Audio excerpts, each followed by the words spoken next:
आज के इस विश्लेषण में आपका स्वागत है। आज हम सीधे एक ऐसी डरावनी दुनिया में उतरने वाले हैं जहां 400 साल पुराना एक खौफनाक श्राप आधुनिक विज्ञान के साथ टकराता है।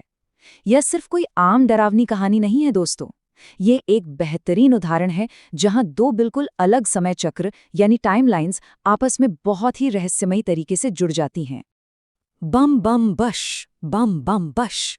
जरा सोचिए, मध्य प्रदेश के घने और अंधेरे जंगलों के बीच अचानक से ऐसी खौफनाक आवाज गूंजने लगे। ये सुनकर ही किसी के भी रोंगटे खड़े हो जाएंगे, है ना? ध्यान दीजिए, ये सिर्फ कुछ शब्द नहीं है, ये एक सीधी चेतावनी है कि आगे कुछ बहुत ही भयानक आने वाला है। इस आवाज के गूंजते ही हम उस डर को बिल्कुल करीब से महसूस कर सकते हैं जो इस पूरे इलाके की हवा में घुला हुआ है। अब इस आतंक को समझने के लिए हमें निशीर मोलो की किंवदंती और इस 400 साल पुराने श्राप के बारे में जानना होगा। बहरमपुर नाम के इस रहस्यमयी गांव में जो खौफ फैला है, उसकी जड़ों को तलाशने के लिए हमें इतिहास में 4 सदियां पीछे जाना पड़ेगा। तो आखिर ये निशिर मोलो हैं कौन? ये कोई आम इंसान या जानवर नहीं है। दरअसल ये चमकती लाल आंखों वाले 4 बेहद डरावने आदमी हैं जो मौत का साक्षात रूप माने जाते हैं। गांव के लोग कई पीढ़ियों से इनका खौफ बर्दाश्त कर रहे हैं, खासकर शनिवार की रात को, जब ये चारों एक रहस्यमयी ताबूत लेकर गांव की सड़कों पर घूमते हैं। ये सिर्फ एक किस्सा नहीं है, बल्कि एक ऐसी दहशत है जो बेरमपुर की रग रग में बसी है। इस आतंक से जिंदा बचने के लिए गांव वालों ने 3 बहुत ही सख्त नियम बनाए हैं। पहला, इनके मंत्रों की आवाज सुनते ही तुरंत छुप जाएं। दूसरा, अपनी आंखें बिल्कुल फेर लें। और तीसरा, जब तक आवाज पूरी तरह बंद न हो जाए, बाहर निकलने की गलती ना करें।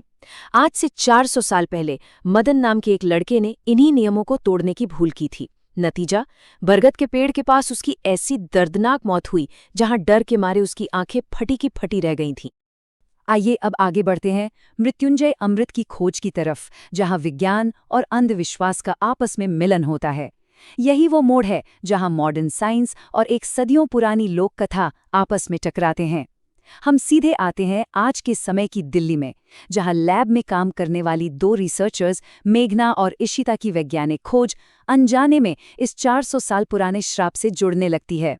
एक तरफ हम देखते हैं मेघना के डरावने सपनों को, एक भयानक घना जंगल, एक विशाल पक्षी और एक पेड़ जिससे कोई हरा तरल पदार्थ टपक रहा है। और दूसरी तरफ जरा ध्यान दीजिए, इशिता को एक प्राचीन किताब मिलती है। इस किताब में पूर्णिमा की रात में बिल्कुल वही पेड़ दिखाया गया है जिससे वही हरा पदार्थ टपक रहा है। अब आप लोग ही बताइए, सपनों और इस पुरानी किताब के बीच की ये समानता क्या सिर्फ एक इत्तेफाक हो सकती है? बिल्कुल नहीं। इस किताब के मुताबिक इस पेड़ से मृत्युंजय अमृत टपकता है, जिसे अमर होने का पौराणिक अमृत माना गया है। अपने प्रोफेसर जयदेव के दबाव में आकर ये दोनों रिसर्चर्स एक एंटीडोट बनाने के लिए इस दुर्लभ हरे अमृत को खोजने का फैसला करती हैं। पर उन्हें ये बिल्कुल अंदाजा नहीं था कि विज्ञान के नाम पर उठाया गया उनका ये कदम उन्हें किस भयानक खतरे के मुंह में धकेलने वाला है। और यहाँ से शुरू होता है उनका श्रापित बेरमपुर में आगमन, जिसके आते ही अपशगुन और चेतावनियों का सिलसिला शुरू हो जाता है। उनके गांव में कदम रखते ही वहां का सदियों से सोया हुआ अंधविश्वास और श्राप अचानक से जाग उठता है। ऐसा लगता है जैसे वहां की रहस्यमयी शक्तियां इन बाहरी लोगों की इस घुसपैठ को बिल्कुल भी बर्दाश्त नहीं कर रही हैं। उनके आते ही गांव का माहौल कितनी तेजी से बदला, इस पर गौर कीजिए। पहले ही घंटे में गांव के दरवाजे पर अचानक एक अप्राकृतिक तूफान और काले बादल छा जाते हैं। दूसरे घंटे में मंदिर का पवित्र दीपक अपने आप रहस्यमय तरीके से बुझ जाता है। और तीसरे घंटे में तो हद ही हो गई, शाम की आरती चल रही थी और वो दीपक दूसरी बार बुझ गया। ये सब कोई आम मौसम का बदलाव नहीं था, ये आने वाले भयंकर खतरे के बिल्कुल साफ संकेत थे। गांव वालों की नजरों से बचने के लिए मेघना और इशिता एक झूठी कहानी बनाती हैं। वो सबको बताती हैं कि वो ऐतिहासिक गांवों पर रिसर्च करने आई हैं और मुखिया जी के घर पर ही ठहरने का इंतजाम कर लेती हैं। पर उनका असली मकसद तो उसी मृत्युंजय अमृत टपकाने वाले पेड़ को खोजना था। इस झूठ के चक्कर में बिना सोचे समझे वो दोनों खुद को इस खतरनाक श्राप के बिल्कुल बीचों बीच खड़ा कर देती हैं। आगे बढ़ते हैं इस 400 साल पुराने राजमहल की ओर, जहां से राजा सूरजभान की गूंज सुनाई देती है।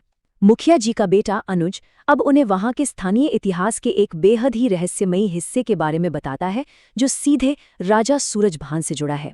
अनुज उन्हें राजा सूरजभान के एक ऐसे विशाल राजमहल के बारे में बताता है जो पिछले 400 सालों से खंडहर बना पड़ा है। सदियों से वहां कोई नहीं गया और यहीं पर वो तीनों एक ऐसी गलती करते हैं जो किसी को नहीं करनी चाहिए थी। रात के 12 बजे के बाद वहां जाने की एक गुप्त योजना। ये आधी रात का सफर उन्हें इस कहानी के सबसे काले और भयानक सच के सामने लाकर खड़ा कर देता है।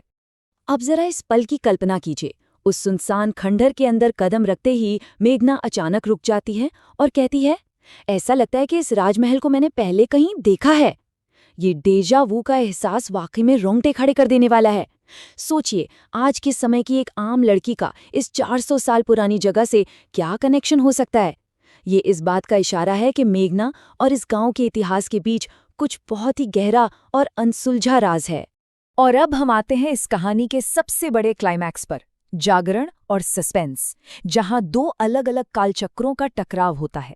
यही वो वक्त है जब 400 साल पुराना बीता हुआ कल आज के वर्तमान से बहुत ही हिंसा और दहशत के साथ टकराता है।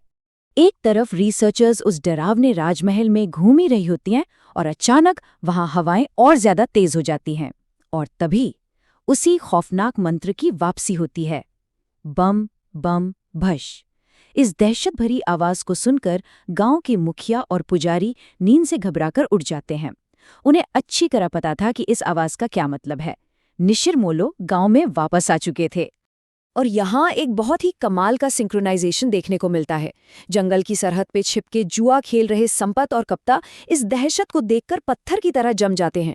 वो चमकती लाल आंखों वाले चारों आदमी अचानक रुकते हैं और उनका रहस्यमयी ताबूत धीरे धीरे खुलने लगता है, जिसके साथ पूरे जंगल में एक दिल दहला देने वाली चीख गूंज उठती है।